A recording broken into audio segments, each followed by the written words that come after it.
प्राचीन समय की बात है। देवताओं और असुर के बीच निरंतर युद्ध हुआ करता था। असुर अपनी शक्ति और मायावी शक्तियों के कारण धीरे धीरे अत्यंत बलवान हो गए थे।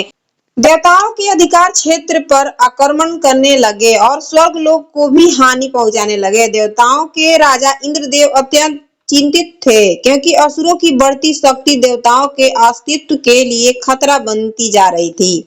देवता ब्रह्मा, शिव और अन्य देवगण के साथ भगवान विष्णु की शरण में पहुंचे और उनसे रक्षा की प्रार्थना की। भगवान विष्णु ने देवताओं को आश्वासन दिया कि वे अधर्म का नाश करेंगे और धर्म का पुनः स्थापना करेंगे। इसके पश्चात भगवान विष्णु ने असुरों को संहार किया और देवताओं को विजय प्रदान किया। स्वर्ग लोक पुनः शांति और आनंद से भर गया। स्वर्ग लोक अत्यंत सुंदर और दिव्य था। वहाँ गंधर्व, किन्नर और अप्सराएं निरंतर निवास करती थी। वे संगीत, नृत्य और कला में निपुण थी और देवताओं का मनोरंजन करती थी। स्वर्ग लोक में अत्यंत सुंदर गंधर्व रहता था, जिनका नाम माल्यवान था।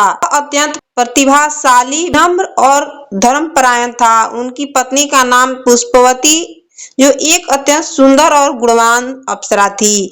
मल्यवान और पुष्पवती का जीवन प्रेम, कला और भक्ति से भरा हुआ था।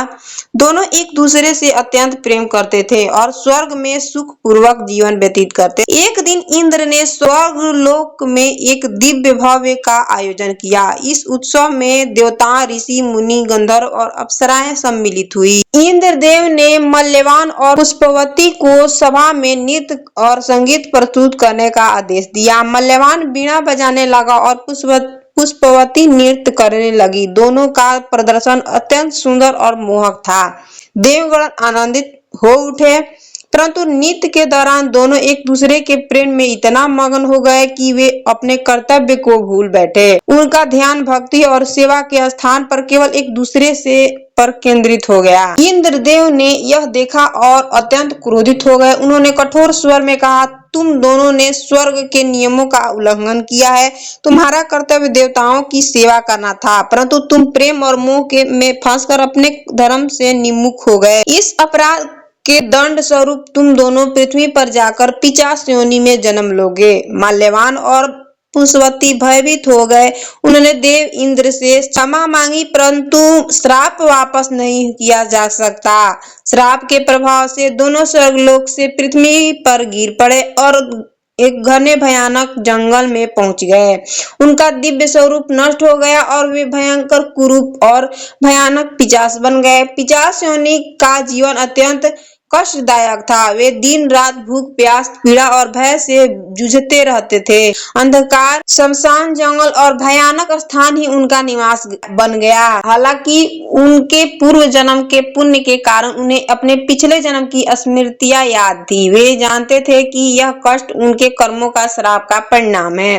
पिशाच बनकर दोनों अत्यंत दुखी हो गए। वे अपने पिछले जन्म को याद करते हुए पश्चाताप करते हुए पुष्पवती रोते हुए कही, हे प्रभु, हमने कितना बड़ा अपराध कर दिया। हम अपने कर्तव्य को भूल बैठे और इस भयावह जीवन को भोग रहे हैं। माल्यवान ने कहा, अब केवल भगवान विष्णु ही हमें इस श्राप से मुक्त कर सकते हैं। हमें उनकी शरण में जाना चाहिए। दोनों ने निश्चय किया कि वे भगवान विष्णु की भक्ति करेंगे और उनसे मुक्ति का प्रार्थना करेंगे। उन्होंने एक पवित्र स्थान खोजा और वहां तपस्या आरंभ की। वे अन्न का त्याग करने लगे, केवल जल पीकर जीवन यापन किया। रात दिन भगवान विष्णु का स्मरण करते हुए भजन, कीर्तन और ध्यान में लीन रहने लगे। उनकी तपस्या अत्यंत कठोर थी। उनकी भक्ति तपस्या से प्रसन्न होकर देवर्षि नारद मुनि वहां प्रकट हुए और नारद जी ने पूछा, तुम दोनों इतने दुखी क्यों हो? दोनों ने अपनी पूरी कथा उन्हें सुनाई और मुक्ति का उपाय पूछा। नारद जी ने कहा, तुम दोनों पूर्व जन्म में भगवान विष्णु के भक्त रहे हो। अब तुम्हें फाल्गुन मास के शुक्ल पक्ष की जया एकादशी का व्रत करना चाहिए। इस व्रत के प्रभाव से तुम पिशाच योनि से मुक्त होकर एक दिव्य स्वरूप प्राप्त करोगे। नारद मुनि के उपदेशानुसार दोनों ने जया एकादशी का व्रत करने का संकल्प लिया। एकादशी के दिन उन्होंने अन्न और जल का त्याग किया। मन, वचन और कर्म पर शुद्धता रखी। भगवान विष्णु का ध्यान किया। तुलसी के पत्तों से पूजा की। रात भर जागरण किया। विष्णु सहस्त्रनाम का पाठ किया। वे कहते रहे, हे नारायण, हे जगत पालनहार, हे हमारे अपराध क्षमा कीजिए और हमें इस भयानक जीवन से मुक्ति कीजिए। उनकी सच्ची भक्ति और तपस्या से प्रसन्न होकर भगवान विष्णु दिव्य प्रकाश के साथ प्रकट हुए। आकाश स्वर्णमयी प्रकाश से भर गया, शंख चक्र गदा और पद्म से सुशोभित। भगवान विष्णु ने कहा, हे माल्यवान और पुष्पवती, तुमने श्रद्धा और भक्ति से जया एकादशी का व्रत किया है। अब तुम्हें इस पिशाच योनि से मुक्ति प्राप्त होगी, तुम पुनः स्वर्गलोक लौटोगे। क्षण भर में दोनों पिशाचों का भयानक शरीर से नष्ट हो गया और वे पुनः दिव्य अप्सरा के स्वरूप में प्रवृत्त हो गए।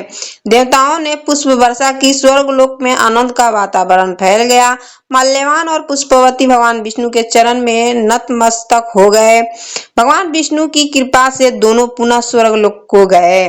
उन्होंने इंद्र से क्षमा मांगी और वचन दिया कि वे भविष्य में कभी भी अपने कर्तव्य से विमुख नहीं होंगे। इंद्रदेव ने कहा, तुमने अपने पापों का प्रायश्चित कर लिया है, अब तुम सम्मान पूर्वक स्वर्गलोक को निवास करोगे।